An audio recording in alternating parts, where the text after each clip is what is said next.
I have a dream that one day my 4 children will live in a nation where they will not be judged by the color of their skin, but by the content of their character.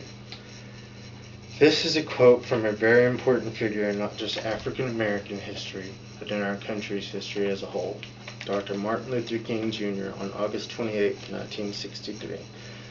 That speech inspired people all over the world.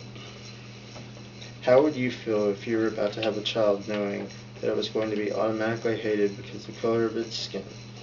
Well, thanks to the works and sacrifices of Dr. King, you don't have to worry about that. Martin Luther King Jr. believed that everyone should be treated equally no matter what color their skin is.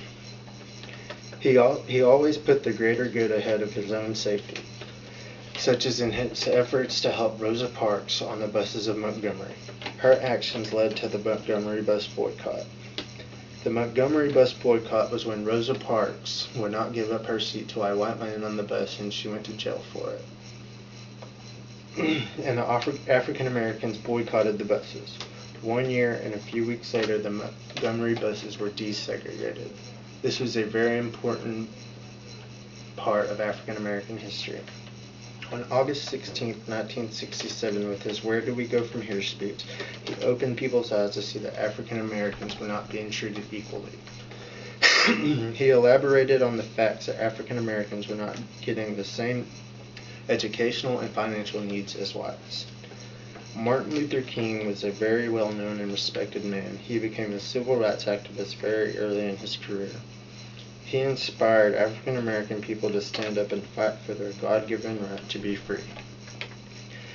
He was honored for his good work by having a national holiday in his name on the third Monday of January. He was awarded the Nobel Peace Prize. He was also awarded many other prizes, such as the Spingham Medal from the NAACP, Man of the Year by Times Magazine 1963, and many more. He was the youngest person to ever win the Nobel Prize at age 35.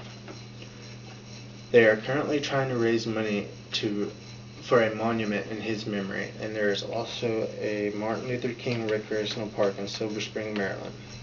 He was elected the Southern Christian Leadership Conference president in 1957, and over an 11-period time he spoke over 2,500 times. No award or holiday could ever give the proper amount of honor to a man who put everything aside for the greater good of humanity. He was arrested 36 times during his career and never let that slow him down. Dr. King was assassinated in Memphis, Tennessee on April 4, 1968, while standing on the balcony of his hotel room. Millions of African Americans were devastated by the loss of this man they had looked up to for so long. His wife, Coretta Scott King, kept his work alive after Dr. King was killed. She died in 2008. Dr. King may be dead, but he is still thought of and remembered every day by African Americans and just everyone. Martin Luther King Jr. was and still is an inspiration to people of all ages and color. I cannot imagine how our history would have been different without his courageous and selfless acts. He could not change the prejudice or ignorance of man, but he could and did give African Americans hope and dreams of a better day. Even in 2008, there are still people out there who think they are superior to African Americans. These are the people I just feel sorry for. I just hope that one day we can all live in a hateless, prejudiceless world. That is my dream.